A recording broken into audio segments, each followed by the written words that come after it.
Sandamakbak na isdang tinatawag na tuloy ang napadpad sa dalampasigan ng Bohal-Bohal dyan po sa Cebu. Ano ba itsura nitong isdang ito?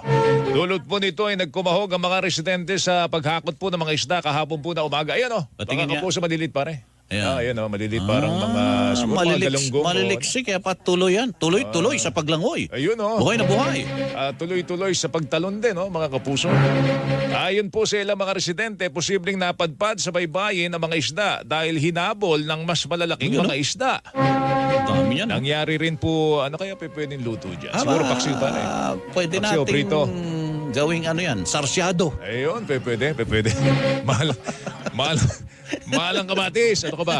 Nangyari rin umano ito noong Huwebes, kaya laking pasasalamat ng mga residente sa anila'y biyaya ng karagatan. Ang dami pare. Ang dami, Mga dilis na nagtatalo na. No? Mga gamu-gamu lang ah.